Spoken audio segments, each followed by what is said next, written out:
चलिए शुरू करते हैं। प्रकाश।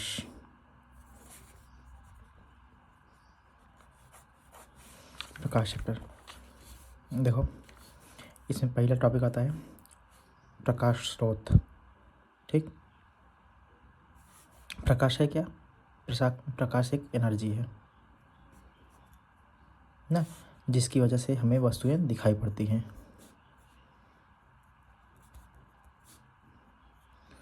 वस्तुएं दिखाई देती हैं। कोई भी वस्तु हमें इस वजह से दिखाई देती है कि जैसे ये वस्तु है, इस पर प्रकाश की किरणें पड़ती हैं, और प्रकाश की किरणें, जैसे ये शेप है हमारी कॉपी का, तो ये प्रकाश की किरणें यहाँ से टकरा के हमारी आंखों में पड़ती हैं। जैसे यहाँ से एक किरण निकली, यहाँ से इतनी साइज़ की ही किरण निकलेंगी, मतलब इतने से ही परावर्तित होकर हमारे आंखों पर पड़ेगी। तो जो किरणें निकलेंगी वो एक साइज़ बनाएगी आंखों के रेटिना पे। ठीक है, तो हमें ये आभास हो जाएगा ये बुक है। ठीक है, ये नोटबुक है। ठीक है, वो कॉपी दिखेगी। उस प्रकाश के परावर्तित होने से हमें वस्तुएं दिखेंगी। देखो, नंबर 2 पॉइंट आ जाएगा, प्रकाश क्या स्रोत है। प्रकाश का स्रोत देखो, जिससे हमें प्रकाश मिलता है, जैसे सूर्य हुआ, इसमें एक आता है दीप्त, एक अदीप्त।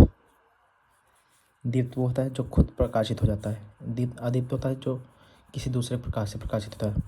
दीप्त में आ गया सूर्य, आ गया टॉर्च, आ गया बल्ब, आ गया ऐसे। अदीप्त में आ गया चंद्रमा, आ गया मेज हुआ, बर्तन हो गया। इन सब पे जब लाइट पड़ेगी तभी ये वस्तुएं आप अपने अपने जैसे सतह से प्रकाश को इमिट करेंगी, तो तभी प्रकाश वस्तुएं दिखाई देंगी। ठीक है, आगे बढ़ते हैं। थर्ड पॉइंट होगा प्रकाश का क्वालिटी क्या है, मतलब गुण क्या है। प्रकाश के गुण।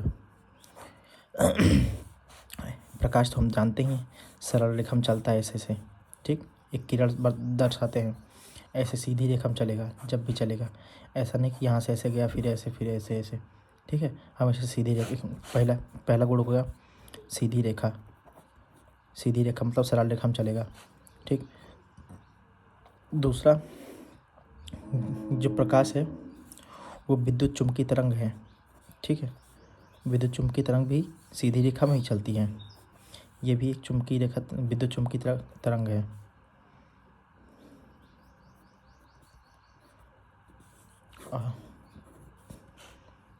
थर्ड पॉइंट देखो, किसी वस्तु पे प्रकाश पड़ता है तो हमें प्रकाश थोड़ी दिख रहा है, प्रकाश नहीं दिख रहा है, हमें क्या दिख रही है, वस्तु दिखती है। तो प्रकाश एक सिर्फ माध्यम है। ठीक है, प्रकाश एक माध्यम है जो कि स्वयं नहीं दिखाई देगा, स्वयं नहीं दिखाई देगा, बल्कि उसके वजह से वस्तु दिखाई देगी, वस्तु दिखाई देगी। ठीक है, अब प्रकाश की चाल कितनी होती है निर्वात में? निर्वात में चाल होती है 3 × 10⁸ मीटर प्रति सेकेंड। ठीक, और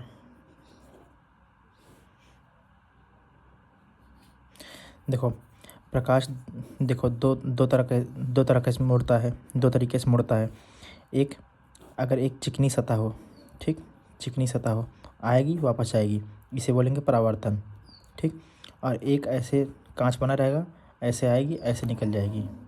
ठीक, उसे बोलेंगे अपवर्तन, जिसमें प्रकाश अब सीधे रेखा में चली जाती है।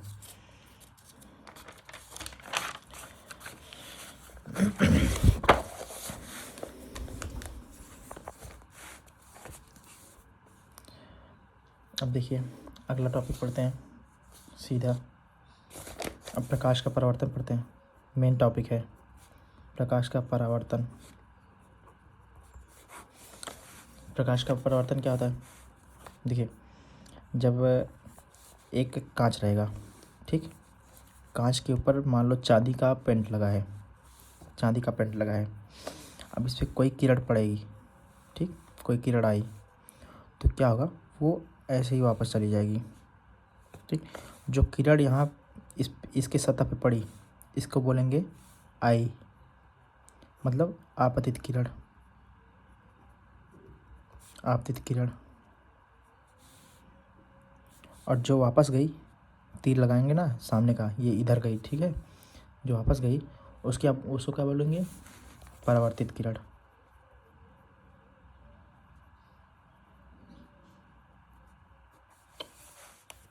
अब बीच में अगर इस दर्पण पे एक इसी पॉइंट पे अभिलंब खींचा जाए, मतलब 90 डिग्री का यहाँ से कोण बना के, फर्श से इसके मतलब तल से 90 डिग्री का कोण बना दे, तो यहाँ पे जो ये कोण बनेगा, जो आपतित किरण और ये अभिलंब के बीच में, इसे क्या बोलेंगे, आई। इस कोण को कोण आई, ये कोण आर, मतलब इसको बोलेंगे आपतन कोण। जो आपतित किरण पड़ी हुई है उससे अभिलंब के बीच जो कोण बनेगा वो आपतन कोण, और इसका परावर्तन कोण, क्योंकि ये परावर्तित किरण है और अभिलंब के बीच जो कोण बना वो परावर्तन कोण। ठीक है, इतना। और इसको क्या बोलते हैं, ये जो रेखा गई, जो हमने दर्पण पर लंब डाला, जिस पॉइंट पे आपतन और परावर्तन हुआ उसी पे एक लंब डाल दिया, इसको एन बोलते हैं, नॉर्मल। नॉर्मल मतलब अभिलंब, ठीक, अभिलंब बोलते हैं।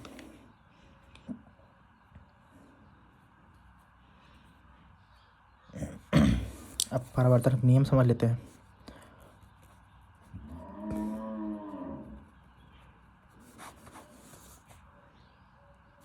परावर्तन नियम क्या होता है, देखो, एक कांच रहेगा, कांच रहेगा, इस पे जो किरण आएगी उसी तल में जाएगी, ठीक। जैसे यहाँ पे किरण ऐसे आई, ठीक, और दूसरी किरण ऐसे निकल गई, मतलब हम एक कॉपी पे ही मतलब एक पेज पे ही हम इसको दर्शा पा रहे हैं, ठीक है। यहाँ से आई ऐसे चली गई, न कि यहाँ से ऐसे आई और नीचे मेज के नीचे चली गई ना, तब इसको एक पेज पे न दर्शा पाते, इसलिए ये किरण आई और यहाँ से ऐसे निकल गई।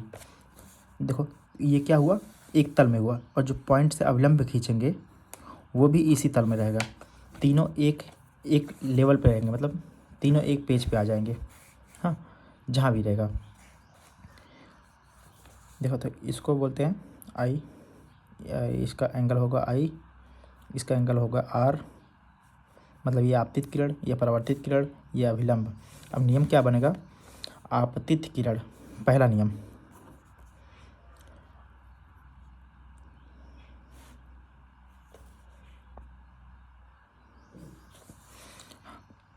आपतित किरण, परावर्तित किरण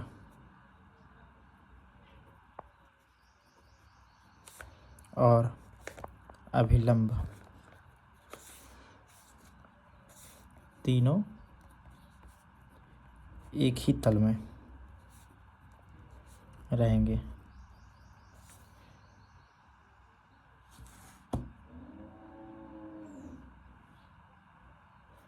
और इसका दूसरा नियम होता है अभिलंब और आपतन कोण, मतलब आई इक्वल टू आर, समझ रहे हैं, आई आपतन कोण इक्वल टू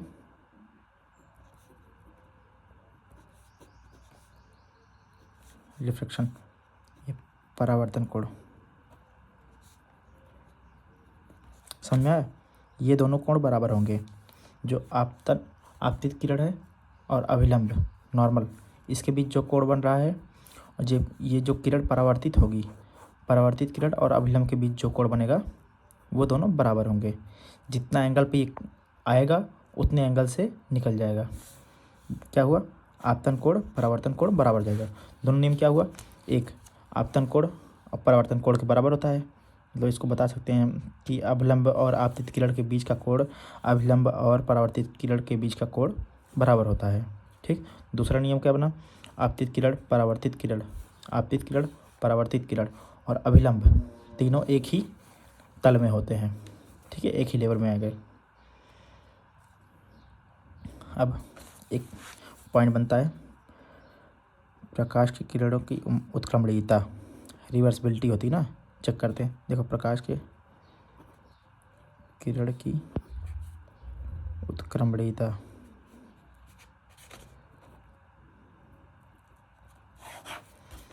क्या होता है, जो रेज़ आती है दर्पण पे, मान लो दर्पण है, पीछे पेंट है, ठीक है, ये जो रेज़ आएंगी आपतित किरण, वो ऐसे ही उतने ही एंगल पे, अभिलंब से उतने ही एंगल पे निकल जाएंगी, जितना एंगल पे आएंगी, ठीक, उतने ही एंगल पे निकल जाएंगी। इसको आई बोलेंगे, इसको आर बोलेंगे, ठीक।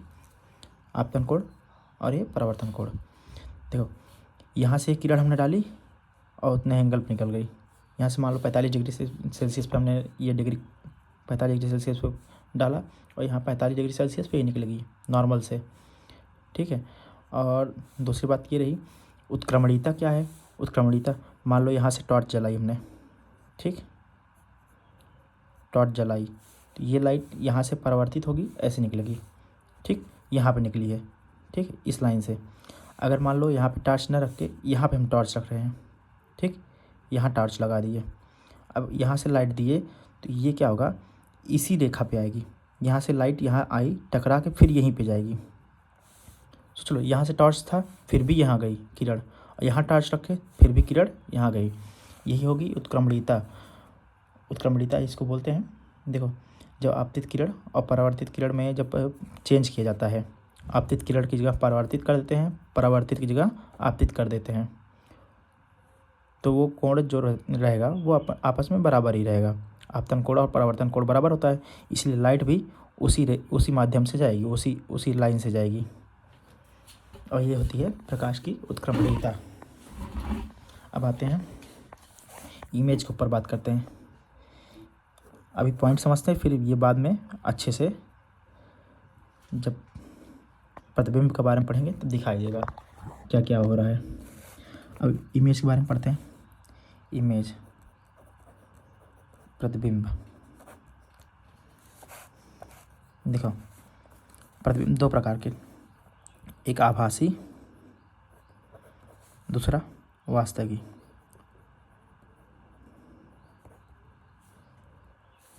ये होगा वर्चुअल और यह हुआ रियल।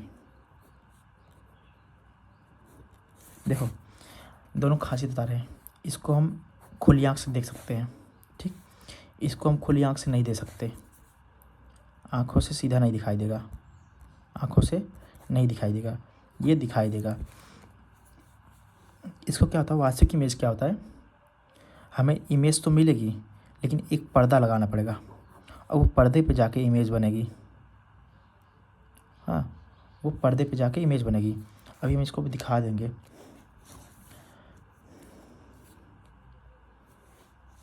देखो मान लो हमने देखा है, पहले भी क्लास में हमने एक बार दिखाया था, एक मान लो दर्पण है, ठीक, ये मान लो अवतल दर्पण है, ठीक, एक अवतल दर्पण है, और यहाँ पे मान लो फोकस के अंदर हमने रख दिया एक वस्तु रख दी, एक वस्तु रखी, ऐसे गया ऐसे गया, ठीक, और एक, अब देखो ये आगे तो कहीं मिलेंगी नहीं ना, ये आगे कहीं मिलेंगी नहीं। देखो अगर कोई ऑब्जेक्ट है उससे जो किरण निकल रही है ना, वो आगे कहीं मिल नहीं रही, तो क्या पीछे मिलती हुई प्रतीत हो रही है, पीछे कहीं एक जगह मिल रही है, ठीक। तो ये देखो आभासी, ये दर्पण के पीछे बन रहा है ना, इसके देखो डॉटेड लाइन से दिखाते हैं, इसीलिए ये दर्पण के पीछे बन रहा है, और ये इमेज जो बनेगा वो होगा आभासी, सीधा बनेगा और आभासी। और ये किरण क्या रहेगी, अपसारी, क्योंकि ये फैल जा रही है, ठीक है। किरण एक अपसारी होता है, अभिसारी होता है। अभिसारी में जैसे टॉर्च ले लिए, टॉर्च में किरण फैल जा रही है, ठीक, ये हो गया अपसारी, अपसारी किरण। और अभिसारी क्या होता है, अभिसारी में किरण एक जगह जाके मिल जाएंगी, जैसे किरण फैलती हुई आ रही हैं, ठीक, कई जगह से ऐसे, फिर लास्ट में जाके एक पॉइंट पे मिल जाएंगी, एक पॉइंट पे जाके वो मिल जाएंगी, सब जगह से फोकस हो जाएगा। क्योंकि हम देखते हैं लेंस लिए हैं, कभी धूप में रखा है, ऊपर से लाइटें पड़ती है, जाके एक पॉइंट पे, यहाँ पे एक पॉइंट पे जब यहाँ कागज़ रखते हैं तो यहाँ पे जलना स्टार्ट हो जाता है, तो ये हो गया अभिसारी। ये क्योंकि किरण को एक जगह केंद्रित कर रही है। और टॉर्च क्या है, टॉर्च फैला रहा है, किरण को चारों ओर फैला रहा है, ये होगा अपसारी। ठीक है, देखते हैं इमेज क्या हुई, ये आभासी इमेज हुई।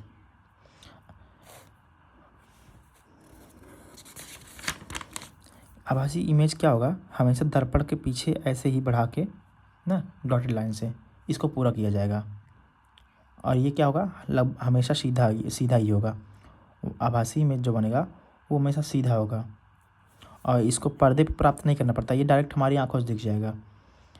तो और इसका फ़ोटो लेंगे तो हमको दिख जाएगा। ठीक है, जैसे हम लोग समतल दर्पण में देखते हैं, ये समतल दर्पण है मान लो। ठीक, एक कलई की है और यहाँ पे एक वस्तु रखी है, एक वस्तु रखी है। ठीक, एक वस्तु मान लो आई डैश रखी हुई है। अब इसका नीचे इमेज बनेगा, नीचे। ठीक, डॉटेड में इतना शो कर देते हैं, यहाँ पे इमेज बनेगा इसका। ये OI है तो यहाँ पे OI डैश बन जाएगा।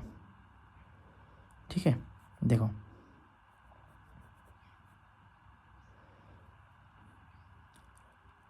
ये है समतल दर्पण। समतल दर्पण पे देखो, हम जब भी अपने घर में जो शीशा होता है उसमें मुंह देखते हैं, सीधा मुंह दिख जाता है। अगर हम 10 मीटर दूर खड़े हैं समतल दर्पण के पीछे 10 मीटर बनेगा। 10 यहाँ पे 15 सेंटीमीटर दूर खड़े हैं तो इधर 15 सेंटीमीटर पीछे बनेगा प्रतिबिंब। समतल दर्पण का ये है। और वास्तविक इमेज कहाँ पाते हैं हम लोग, वास्तविक इमेज क्या है, वास्तविक प्रतिबिंब। अब देखो, अब आभासी में तो आभासी रूप से मिल रही थी, जो किरणें थी पीछे डॉट डॉट से आभासी रूप में मिलानी पड़ती थी।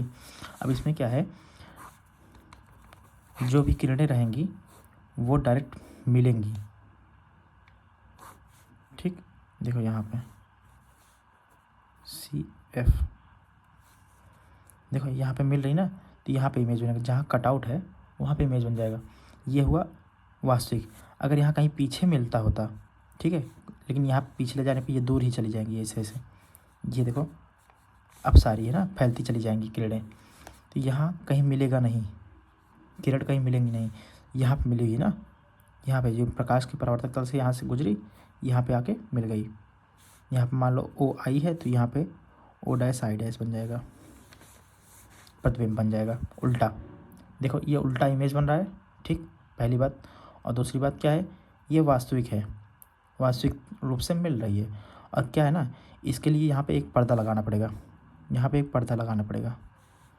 एक पर्दा लगाएंगे तभी ये इमेज पर्दे पे दिखाई देगी, नहीं तो ये इमेज ही दिखाई नहीं देगी। हम नॉर्मल आंखों से इसको देख ही नहीं पाएंगे।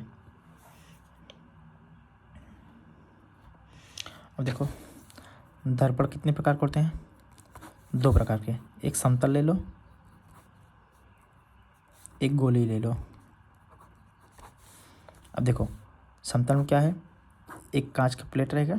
ठीक, उसके पीछे चांदी का या लाल ऑक्साइड जो कॉपर का बनता है, और Fe का मतलब आयरन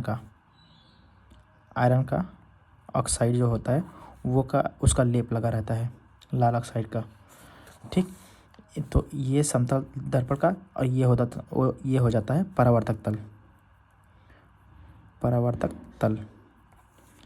एक तो हमने पॉलिश कर दी, दूसरा बन गया परावर्तक तल, मतलब जो भी किरण आएगी यहीं से वापस जाएगी। ठीक, यहीं से वापस जाएगी।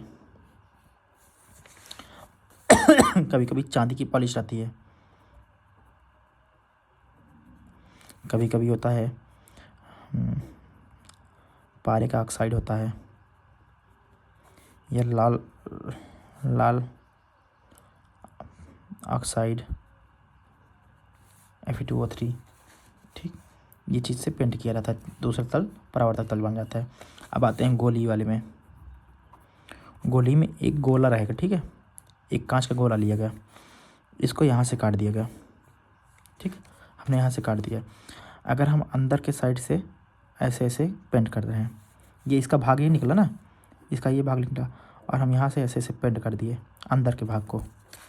जब गोले के अंदर के भाग को देखो, गोले का केंद्र क्या हुआ यहाँ पे, इसके बोलते हैं वक्रता केंद्र। ध्यान रखना, ये बाद में आएगा, बाद में आएगा जब परिवर्तन पढ़ेंगे तब उसका दर्पण पे। यहाँ देखो गोला है, गोले का जिस भाग काटा, एक पार्ट काट के इस साइड पेंट किया अंदर के गड्ढे वाले भाग पे, तो क्या बन गया ये उत्तल दर्पण, क्योंकि ये उभरा हुआ है। ठीक, इस साइड जो परावर्तक तल है वो उभरा हुआ है, ये है परावर्तक तल।